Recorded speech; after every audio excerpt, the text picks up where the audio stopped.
गायब होते पक्षी चिंता का विषय। कुछ समय पहले तक शहरों महानगरों से गायब होती गौरैया को लेकर चिंताएं जाहिर की जाती थीं, लेकिन अब भारतीय प्रजाति के करीब 50% पक्षियों के अस्तित्व पर संकट से संबंधित जो रिपोर्ट सामने आई है, वह यह बताने के लिए काफ़ी है कि हमारा समाज अपने हितों को लेकर किस कदर आत्मकेंद्रित होता जा रहा है और कैसे वह दूसरी जीवों के जीवन पर गैर महत्व का मानता है। गौरतलब है कि संयुक्त राष्ट्र के प्रवासी प्रजातियों पर समझौते के पक्षों के 13वें सम्मेलन में भारतीय पक्षियों की स्थिति रिपोर्ट 2020 जारी की गई। इस रिपोर्ट के मुताबिक लगभग 867 भारतीय प्रजातियों के विश्लेषण से यह स्पष्ट होता है कि हमारे पक्षियों की संख्या कुल मिलाकर गिरावट की ओर है। कुछ मामलों में स्थिति गंभीर है।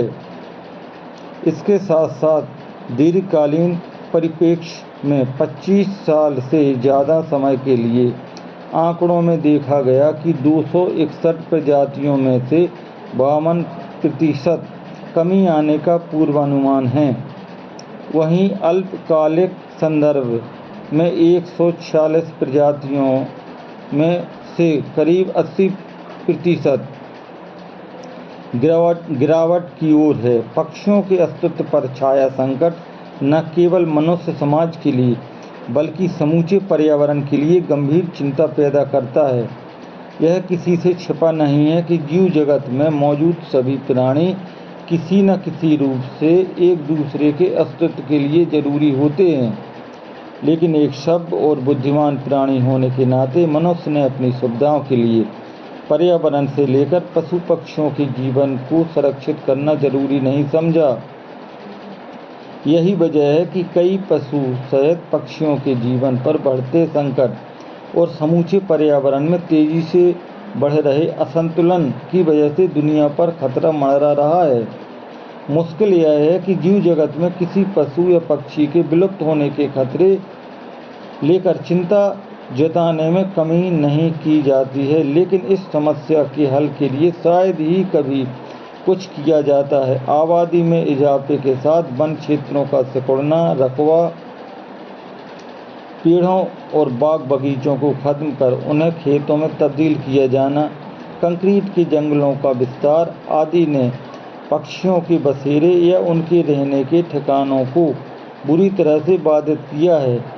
मोबाइल टावर और उससे निकलने वाले तरंगों से छोटे पक्षियों के जीवन पर कैसा असर डाला है, इस पर कई अध्ययन सामने आ चुके हैं। पर्यावरण में घुलते प्रदूषण ने जब मनुष्य के जीवन को बाधित और बीमार कर दिया है, तो इस लिहाज से ज़्यादा संवेदनशील पक्षियों के बारे में अंदाज लगाया जा सकता है।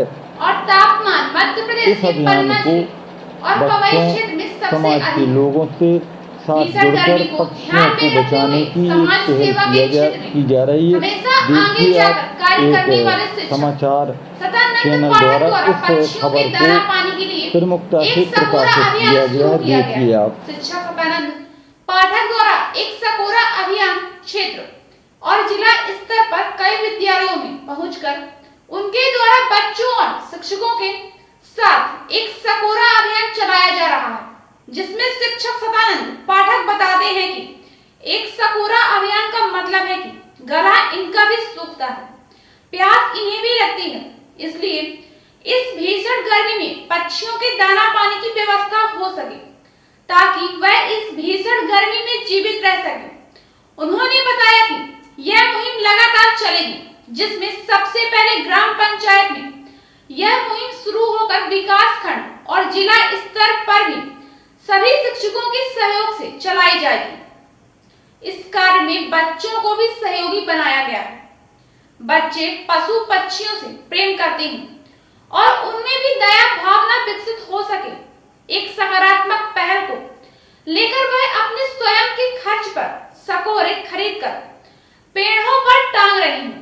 पर्यावरण प्रेमी शिक्षक सतानंद पाठक द्वारा पिछले 10 वर्षों से पशु पक्षियों को दाना पानी अभियान चलाया जा रहा है।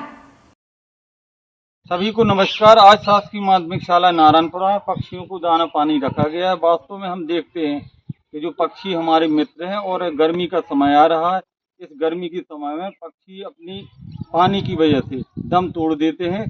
तो इस सब को देखते हुए हमारे बच्चों के द्वारा एक पहल की गई है कि इस ग्रीष्मकालीन में हम अपने घर में, छत में या बगीचे में पक्षियों को दाना पानी रखेंगे और लोगों को दाना पानी रखने के लिए प्रेरित करेंगे। संकल्प लेते हैं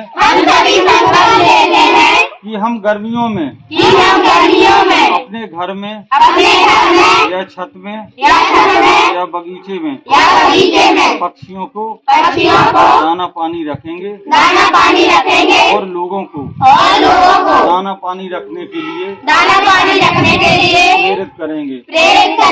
जय हिंद, जय भारत।